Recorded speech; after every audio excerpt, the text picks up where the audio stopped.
ওম শান্তি ২৬ মে ২০২০ প্ৰাতঃ মুৰলী। আজি বাবাৰ মহাবাক্য। মৰমৰ সন্তানসকল, সদায় এইটো নিশ্চিত থাকিবা যে আমি সংগমযোগী ব্ৰাহ্মণ। আমি জানো যে যিজন বাবাক সকলোৱে আহ্বান কৰি আছে তেওঁ আমাৰ সন্মুখত আছে। আজিৰ প্ৰশ্ন: যিসকল সন্তানৰ বুদ্ধিযোগ ঠিক হ'ব তেওঁলোকৰ কি সাক্ষাৎকাৰ হৈ থাকিব? উত্তৰ: সত্যযোগী। নতুন ৰাজধানীত কি কি হ'ব? কেনেকৈ আমি স্কুলত পঢ়িম, আকৌ ৰাজ্য চলাম? সমীপত আহি থকাৰ লগে লগে এই সকলোবোৰৰ সাক্ষাৎকাৰ হৈ থাকিব। কিন্তু যিসকলৰ বুদ্ধিযোগ ঠিক, যিসকলে নিজৰ শান্তিধাম আৰু সুখধামক স্মৰণ কৰে, পেচাগত কাম-কাজ আদি কৰিও এজন পিতাৰ স্মৃতিত থাকে, তেওঁলোকৰহে এই সকলোবোৰ সাক্ষাৎকাৰ হ'ব। গীত: ওম নমঃ শিৱায়। ওম শান্তি। ভক্তি মাৰ্গত আৰু যিবোৰ সৎসংগ থাকে তালৈতো চাগৈ সকলোৱে গৈছা। তাত হয়তো ক'ব যে সকলোৱে কোৱা বাহ গুৰু বা ৰামৰ নাম ক'ব। ইয়াত সন্তানসকলে একো কোৱাৰো প্ৰয়োজন নাথাকে। এবাৰেই কৈ দিলা, বাৰে বাৰে কোৱাৰ প্ৰয়োজন নাই। পিতাও এজন, তেওঁ এটা কথাই কয়। কি হয়? সন্তানসকল, মনেৰে কেৱল মোক স্মৰণ কৰা। প্ৰথমে শিকি লৈ পাছত আহি ইয়াত বহে। আমি যিজন পিতাৰ সন্তান হওঁ তেওঁক স্মৰণ কৰিব লাগে। এইটো তোমালোকে এতিয়া ব্ৰহ্মাৰ দ্বাৰা জানিছা যে আমাৰ সকলো আত্মাৰ পিতা সেই এজনেই। জগতে এইটো নাজানে। তোমালোকে জানা আমি সকলো সেইজন পিতাৰ সন্তান। তেওঁক সকলোৱে গডফাদাৰ বুলি কয়। এতিয়া ফাদাৰে কয়, মই এই সাধাৰণ শৰীৰত তোমালোকক পঢ়াবলৈ আহোঁ। তোমালোকে জানা যে বাবা এওঁৰ শৰীৰত আহিছে। আমি তেওঁৰ হৈছোঁ বাবেহে আহি পতিতৰ পৰা পাৱন হোৱাৰ মাৰ্গ দেখুৱাই দিয়ে। এয়া গোটেই দিন বুদ্ধিত থাকে। শিৱ বাবাৰ সন্তানটো সকলোৱে হয়, কিন্তু তোমালোকে জানা অন্য কোনেও নাজানে। তোমালোক সন্তানসকলে বুজি পোৱা যে আমি আত্মা। আমাক পিতাই আদেশ দিছে যে মোক স্মৰণ কৰা। মই তোমালোকৰ বেহদৰ পিতা। সকলোৱে চিঞৰি থাকে যে পতিত পাৱন আহক। আমি পতিত হৈ গৈছোঁ। এয়া শৰীৰে নকয়, আত্মাই এই শৰীৰৰ দ্বাৰা কয়। জন্মও আত্মাই লয়, নহয় জানো? এইটো বুদ্ধিত থাকিব লাগে যে আমি ভাৱৰীয়া। বাবাই আমাক এতিয়া ত্ৰিকালদৰ্শী কৰি তুলিছে। আদি মধ্য অন্তৰ জ্ঞান দিছে। পিতাকেই সকলোৱে মাতে, নহয় জানো? এতিয়াও তেওঁলোকে কৈ থাকে যে আহক, আৰু তোমালোক সংগমযোগী ব্ৰাহ্মণসকলে কোৱা যে বাবাৰ আগমন হৈছে। এই সংগম যুগকো তোমালোকে জানা। ইয়াৰ পুৰুষোত্তম যুগ হিচাপে গায়ন কৰা হয়। পুৰুষোত্তম যুগ হৈয়ে কলিযুগৰ অন্ত আৰু সত্যযুগৰ আদিৰ মাজৰ সময়খিনি। সত্যযুগত সত্যপুৰুষ, কলিযুগত মিথ্যা পুৰুষ থাকে। সত্যযুগত যিসকল আহি গৈছে তেওঁলোকৰ চিত্ৰ আছে। সকলোতকৈ পুৰণি এই চিত্ৰবোৰ। ইয়াতকৈ পুৰণি কোনো চিত্ৰ নাথাকে। এনেয়েতো মনুষ্যই বহুত অপ্ৰয়োজনীয় চিত্ৰ তৈয়াৰ কৰে। এইটো তোমালোকে জানা কোন কোন হৈ গ'ল। যেনেকৈ তলত অম্বাৰ চিত্ৰ আছে অথবা কালিৰ চিত্ৰ আছে, কিন্তু এনেকুৱা ভুজাধাৰী থাকিব পাৰে জানো? অম্বাৰো দুখন ভুজাই থাকিব, নহয় জানো? মনুষ্যইতো গৈ হাতযোৰ কৰি পূজা কৰে। ভক্তি মাৰ্গত অনেক প্ৰকাৰৰ চিত্ৰ তৈয়াৰ কৰিছে। মনুষ্যকেই বেলেগ বেলেগ প্ৰকাৰে সজাই তেতিয়া ৰূপ সলনি হৈ যায়। এনেকুৱা কোনো চিত্ৰ আদি বাস্তৱত নাই। এয়া সকলো হৈছে ভক্তি মাৰ্গ। ইয়াততো মনুষ্য হাত নথকা বা খুৰাও হৈ যায়। সত্যযুগত এনেকুৱা নহয়। সত্যযুগকো তোমালোকে জানা। আদি সনাতন দেৱী দেৱতা ধৰ্ম আছিল। ইয়াততো সাজপাৰ চোৱা, প্ৰত্যেকৰে নিজৰ নিজৰ কিমান ভেৰাইটি অৰ্থাৎ বৈচিত্ৰ্য আছে। তাততো যেনেকুৱা ৰজা ৰাণী তেনেকুৱা প্ৰজা হয়।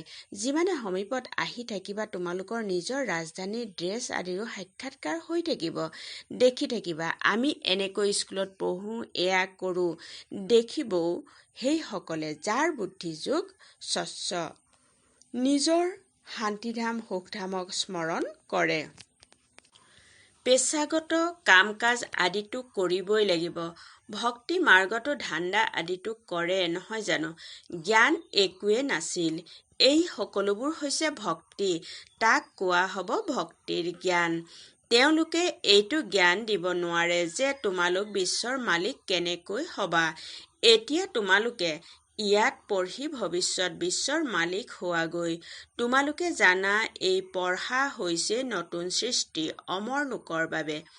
বাকী অমৰনাথত শংকৰে পাৰ্বতীক কোনো অমৰ কথা শুনোৱা নাই। তেওঁলোকেতো শিৱ শংকৰক একাকাৰ কৰি দিয়ে। এতিয়া পিতাই তোমালোক সন্তানসকলক বুজাই আছে। ব্ৰহ্মায়ো শুনে। পিতাৰ বাহিৰে সৃষ্টিৰ আদি মধ্য অন্তৰ ৰহস্য কোনে বুজাব পাৰিব? এওঁ অৰ্থাৎ ব্ৰহ্মা কোনো সাধু সন্ত আদি নহয়। যেনেকৈ তোমালোক গৃহস্থ ব্যৱহাৰত আছিলা তেনেকৈ এওঁ আছিল। ড্ৰেছ আদি সকলো সেয়াই। যেনেকৈ ঘৰত মা পিতা সন্তানসকল থাকে একো পাৰ্থক্য নাই। পিতাই এই ৰথত আৰোহণ কৰি সন্তানসকলৰ ওচৰলৈ আহে। এইখনকে অৰ্থাৎ ব্ৰহ্মাৰ শৰীৰক ভাগ্যশালী ৰথ বুলি গায়ন কৰা হয়। কেতিয়াবা খাৰৰ ওপৰত আৰোহণ কৰাও দেখুৱায়। মনুষ্যই ওলোটাকৈ বুজি লৈছে। মন্দিৰত জানো কেতিয়াবা খাৰ থাকিব পাৰে? কৃষ্ণটো হৈছে ৰাজকুমাৰ। তেওঁ জানো খাৰৰ ওপৰত বহিব? ভক্তি মাৰ্গত মনুষ্য বহুত বিবুদ্ধিত পৰি আছে। মনুষ্য হৈছে ভক্তি মাৰ্গৰ নিচা। তোমালোকৰ হৈছে জ্ঞান মাৰ্গৰ নিচা। তোমালোকে কোৱা এই সংগমত বাবাই আমাক পঢ়াই আছে। তোমালোক আছা এইখন সৃষ্টিত, কিন্তু বুদ্ধিৰে জানা যে আমি ব্ৰাহ্মণ সংগম যুগত আছো। বাকী সকলো মনুষ্য কলি যুগত আছে। এইবোৰ অনুভৱৰ কথা। বুদ্ধিয়ে কয় যে আমি কলি যুগৰ পৰা এতিয়া আঁতৰি আহিলো। বাবাৰ আগমন হৈছে। এই পুৰণি সৃষ্টিখনেই পৰিৱৰ্তন হৈ যাব। এয়া তোমালোকৰ বুদ্ধিত আছে, অন্য কোনেও নাজানে। যদিও একেখন ঘৰতে থাকে, একেটা পৰিয়ালৰে হয়, তেওঁলোকৰ ভিতৰতো পিতাকে কব মই সংগমযোগী, সন্তানে কব নহয় মই কলি যুগত আছো। আচৰিত নহয়নে? সন্তানসকলে জানে আমাৰ পঢ়া সম্পূৰ্ণ হলে তেতিয়া বিনাশ হব। বিনাশ হোৱাটো জৰুৰী। তোমালোকৰ মাজতো কোনোবাই জানে। যদি এইটো বুজি পায় যে সৃষ্টি বিনাশ হৈ যাব, তেন্তে নতুন সৃষ্টিৰ কাৰণে প্ৰস্তুতি চলোৱাত লাগি যাব। তালি টোপোলা সাজু কৰি লব। বাকী অলপ সময় আছে, বাবাৰটো হৈ যাওঁ। ভোকত মৰিলেও প্ৰথমে বাবা, তাৰ পিছত সন্তান। এয়াতো বাবাৰ ভঁৰাল। তোমালোকে শিৱ বাবাৰ ভঁৰালৰ পৰা খোৱা। ব্ৰাহ্মণে ভোজন ৰান্ধে, সেইকাৰণে ব্ৰহ্মা ভোজন বুলি কোৱা হয়। যিসকল পবিত্ৰ ব্ৰাহ্মণ হয়, স্মৃতিত থাকি ৰান্ধে, ব্ৰাহ্মণৰ বাহিৰে অন্য কোনেও শিৱ বাবাৰ স্মৃতিত থাকিব নোৱাৰে। সেই অৰ্থাৎ লৌকিকৰ ব্ৰাহ্মণসকল শিৱ বাবাৰ স্মৃতিত থাকে জানো? শিৱ বাবাৰ ভঁৰাল হৈছে এয়া, য'ত ব্ৰাহ্মণে ভোজন ৰান্ধে। ব্ৰাহ্মণ যুগত অৰ্থাৎ পিতাৰ স্মৃতিত থাকে। পবিত্ৰটো হয়েই, বাকী হৈছে যুগৰ কথা। ইয়াতেই পৰিশ্ৰম হয়। মিছা কথা চলিব নোৱাৰে। এনেকৈ কোনেও কব নোৱাৰে যে মই সম্পূৰ্ণ যুগত আছো বা 80% যুগত আছো। কোনেও কব নোৱাৰে। জ্ঞানো লাগে। তোমালোক সন্তানসকলৰ মাজত যোগীসকল যিয়ে নিজৰ দৃষ্টিৰ দ্বাৰাই কাৰোবাক শান্ত কৰি দিব পাৰে, এয়াও শক্তি হয়। একেবাৰে নিস্তব্ধ হৈ যাব। যেতিয়া তোমালোক অশৰীৰী হৈ যোৱা আৰু পিতাৰ স্মৃতিত থাকা, এয়াই হৈছে প্ৰকৃতাৰ্থত স্মৰণ কৰা। পুনৰ এইটো অভ্যাস কৰিব লাগে। যেনেকৈ তোমালোক ইয়াত স্মৃতিত বহা এইটো প্ৰেক্টিছ কৰোৱা হয়, তথাপিও সকলোৱে স্মৃতিত নাথাকে। বুদ্ধি কলৈ গৈ থাকে, তেন্তে তেওঁলোকে নিজৰ লোকচান কৰি দিয়ে। ইয়াত গাদীত সেইসকলক বহুৱাব লাগে যিসকলে বুজে যে আমি ব্যায়ামৰ শিক্ষক হওঁ। পিতাৰ স্মৃতিত সন্মুখত বহি আছো।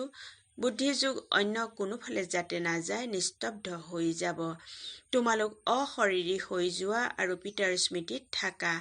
এয়া হৈছে প্ৰকৃতাৰ্থত স্মৰণ কৰা। সন্ন্যাসীসকলো শান্তিত বহে। বাবাই কৈছে তেওঁলোক কাৰ স্মৃতিত থাকে?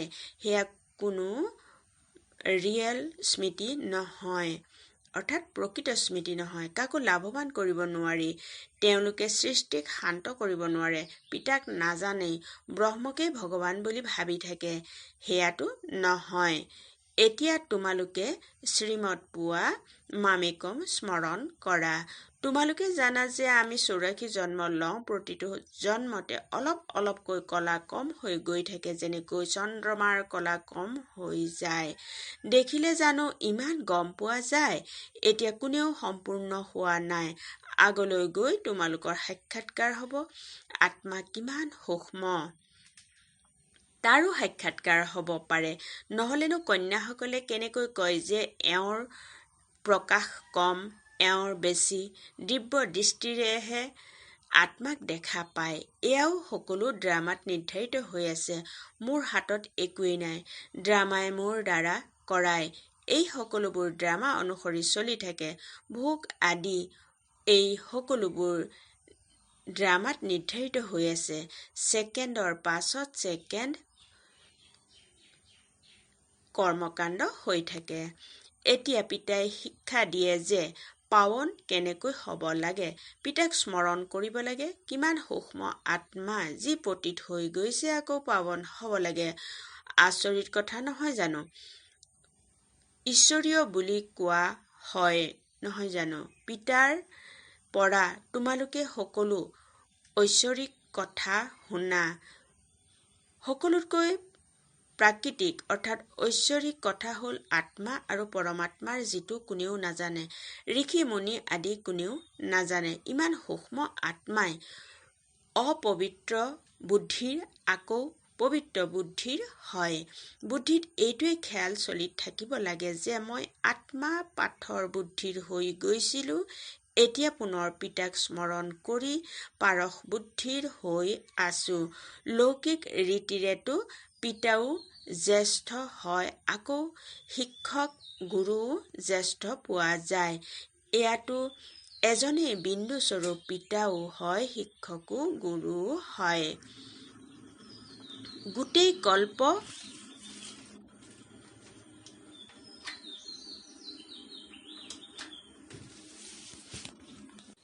দেহধাৰীক স্মৰণ কৰিলা। এতিয়া পিতাই কয় মামেকম স্মৰণ কৰা। তোমালোকৰ বুদ্ধিক কিমান সূক্ষ্ম কৰি তোলে। বিশ্বৰ মালিক হোৱা এইটো জানো কম কথা? কোনোৱে এইটো খেয়াল নকৰে যে এই লক্ষ্মী নাৰায়ণ সত্যযুগৰ মালিক কেনেকৈ হ'ল। তোমালোকেও পুৰুষাৰ্থ ক্ৰম অনুসৰি জানা। নতুন কোনোবাই এই কথাবোৰ বুজিব নোৱাৰে। প্ৰথমে থুলমূল ভাৱে বুজিলা, তাৰ পাছত সূক্ষ্মতাৰে বুজোৱা হয়। পিতা হৈছে বিন্দু। তেওঁলোকে আকৌ ইমান ডাঙৰ ডাঙৰ লিংগ ৰূপ সাজি দিয়ে। মনুষ্যৰো বহুত ডাঙৰ ডাঙৰ চিত্ৰ তৈয়াৰ কৰে, কিন্তু এনেকুৱা নহয়। মনুষ্যৰ শৰীৰটো এয়াই হয়। ভক্তি মাৰ্গত কি কি সাজি দিছে। মনুষ্য কিমান বিবুদ্ধিত পৰি আছে। পিতাই কয় যি অতীত হৈ গৈছে সেয়া পুনৰ হ'ব। এতিয়া তোমালোক পিতাৰ শ্ৰীমতত চলা।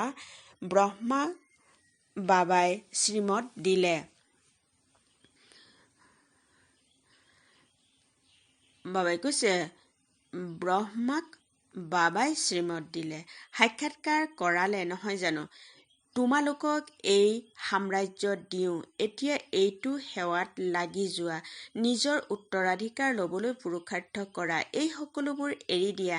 সেয়েহে ব্ৰহ্মাও নিমিত্ত হ'ল। সকলোৱেতো এনেদৰে নিমিত্ত নহয়।